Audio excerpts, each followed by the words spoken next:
नमस्कार दोस्तों, स्वागत है आपका एक बार फिर से हमारे चैनल कैची क्लासेस में। दोस्तों, आज मैं आपको आज से हिस्ट्री पढ़ाऊंगा और हिस्ट्री में आज मैं आपको प्राचीन हिस्ट्री मतलब एंशिएंट हिस्ट्री मतलब प्राचीन इतिहास के बारे में बताऊंगा। चलिए शुरू करते हैं हमारा वीडियो। पाषाण काल। पाषाण की काल की शुरुआत कब हुई थी? लगभग 36,000 ईसा पूर्व।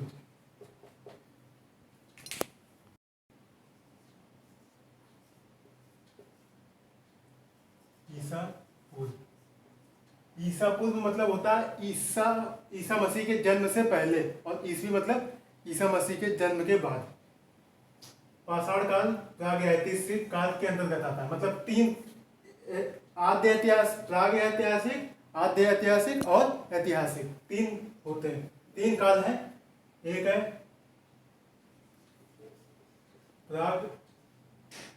प्रागैतिहासिक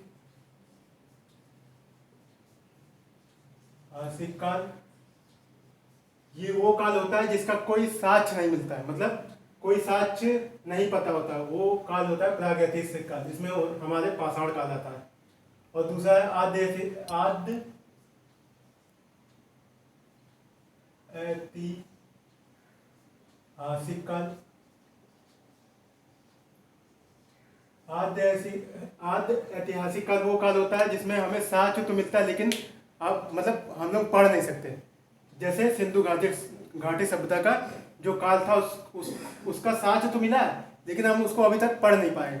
वो हमारा आद्य ऐतिहासिक काल के अंतर्गत आता है। और ऐतिहासिक काल जिसको हम लोग पढ़ भी सकते हैं और लिख भी सकते हैं और जान भी सकते हैं, उसको ऐतिहासिक काल कहते हैं।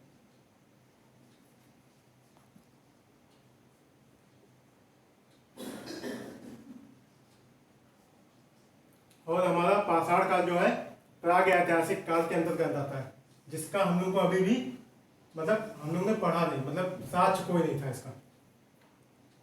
पाषाण काल के तीन प्रकार होते हैं: पूरा पाषाण काल, मध्य पाषाण काल और नव पाषाण काल। आइए जानते पूरा पाषाण काल के बारे में। पूरा पाषाण काल में मनुष्य की जीविका का प्रमुख आधार क्या था? शिकार करना। मतलब प्राचीन काल में जो पूरा पाषाण था उसमें मनुष्य क्या करता था? पहले शिकार करता था। इस काल को आखेटक व खाद्य संग्राहक काल कहा जाता है। मतलब इसमें जो था मनुष्य शिकार करता था, किसी नहीं शिकार होगा।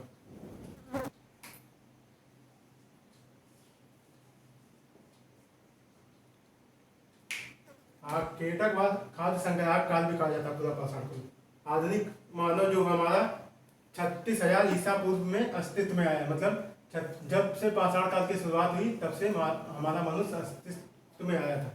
और मानव का वैज्ञानिक नाम पूछा जाए तो होमो सेपियंस, जिसको हम लोग कहा जाता है वैज्ञानिक नाम, साइंटिफिक नेम। मानव का प्रथम पालतू पशु कौन था? कुत्ता, जिसे मध्य पाषाण काल में पालतू बनाया। मतलब ये पूरा पाषाण काल के अंतर्गत ही मिल गया था, लेकिन इसको पालतू जानवर कब बनाया गया? मध्य पाषाण काल में इसको पालतू जानवर बनाया गया। मिल तो गया था ये हमें पूरा पाषाण काल में, लेकिन इसको पालतू जानवर हम लोग ने मध्य पाषाण काल के अंतर्गत बनाया था। आग की खोज की बात करें तो आग की खोज कब हुई थी? पूरा पाषाण काल में।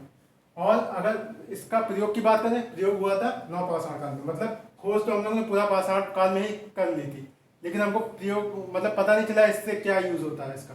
तो हमको इसका पता कब चला? नव पाषाण काल में। मतलब पहले के लोग जो होते थे मतलब शिकार करते थे, मतलब कच्चा खा जाते थे शिकार, मतलब जो शिकार करते थे। उसके बाद में नव पाषाण काल में धीरे धीरे उनमें पकाने की प्रवृत्ति जागृत हुई। उसके बाद उन्होंने पकाया वह मांस खाने लगे नव पाषाण काल में। पूछा जाएगा कब प्रयोग किया आग का, तो नव पाषाण काल में। और खोज कब की थी? पूरा पाषाण काल में। नव पाषाण काल से ही मानव में कृषि की प्रवृत्ति जागृत हुई। मतलब पहले हम लोग कृषि नहीं करते थे। मतलब मध्य पाषाण काल निकल गया, हमारा पूरा पाषाण काल निकल गया। उसके बाद मानव ने नव पाषाण काल में कृषि की प्रवृत्ति मतलब कृषि करने लगे, मतलब नव पाषाण काल में। और जिससे उनमें स्थायित्व बना रहा। मतलब जब उन्होंने कृषि प्रारंभ की तो जहाँ मतलब कृषि करते तो वहीं रहने लगे, स्थायित्व आ गया नव पाषाण काल में। पूछा जाए कब आया? नव पाषाण काल में ही मानव ने कृषि प्रारंभ की थी और स्थायित्व की प्रवृत्ति मानव में नव पाषाण काल में जागृत हुई। आगे है भारत में प्राचीन सभ्यता की खोज कब हुई थी? तो 1863 में किसने की थी? Robert Bruce hood. मतलब इस सभ्यता की खोज कब हुई थी? पाषाण काल की। तो 1862 में किसने की थी? रॉबर्ट ब्रूस हुड ने। एक बात और, मध्य पाषाण काल में पहिए का आविष्कार पूछा जाए कब हुआ था? तो मध्य पाषाण काल में पहिए का आविष्कार हुआ था। भारत में व्यवस्थित कृषि का साक्ष्य कहाँ से मिलता है? मेहरगढ़ से। कहाँ से मिलता है? अगर व्यवस्थित कृषि की बात करें तो मेहरगढ़ होगा आंसर।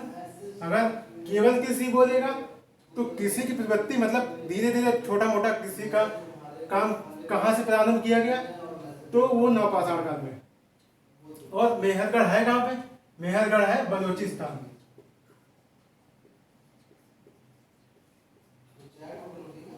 बलूचिस्तान ये कहाँ पे है? पाकिस्तान में। पाकिस्तान में है।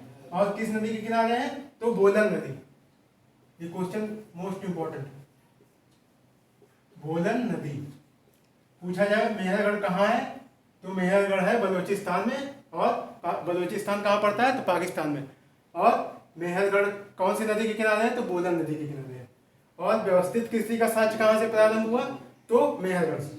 अगला है बिहार के चिंदार नामक नवपाषाणकालीन स्थल से हड्डी के औजार प्राप्त हुए। पूछा जाएगा हड्डी का औजार कहाँ से प्राप्त हुए? तो बिहार के चिंदार नामक नवपाषाणकालीन स्थल से, मतलब चिंदार क्या था? नवपाषाणकालीन स्थल था। तो वहां से हमें हड्डी के औजार प्राप्त हुए। मतलब शिकार करने के लिए लोग हड्डी का औजार यूज करते थे। मतलब उस समय लोहे का तो खोज हुई नहीं थी, तांबा का हुआ था। तो तांबे की जगह हड्डी का औजार इन लोग बना के शिकार उससे करते थे, हड्डी के औजार से। आगे है मतलब पाषाण काल के तीनों चरणों का साक्ष्य कहाँ? अगर पूछा जाए तीनों चरणों का साक्ष्य कहाँ मिला पाषाण काल के? तो वो बेलन घाटी। बेलन घाटी कहाँ पे है? इलाहाबाद।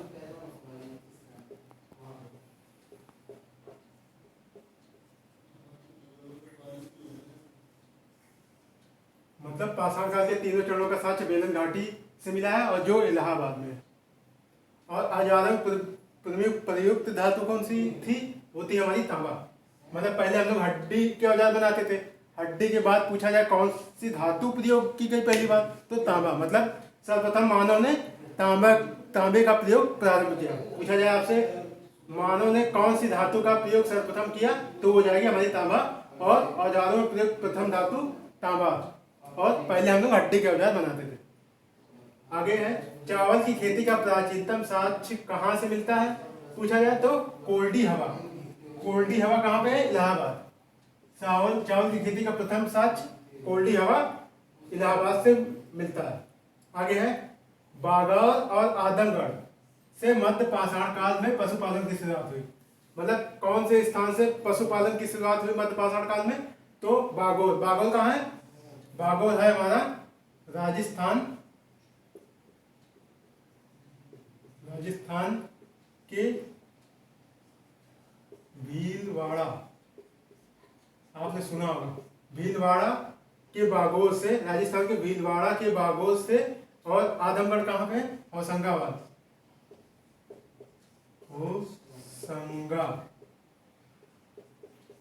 होशंगाबाद से। आदमगढ़ कहाँ पे है? होशंगाबाद से हमारा मध्य पाषाण काल में पशुपालन के प्रमाण मिले हैं। दोस्तों आज के लिए बस इतना है। अगर वीडियो आपको पसंद आई तो वीडियो को लाइक करें, शेयर करें और चैनल को सब्सक्राइब करें। तब तक के लिए जय।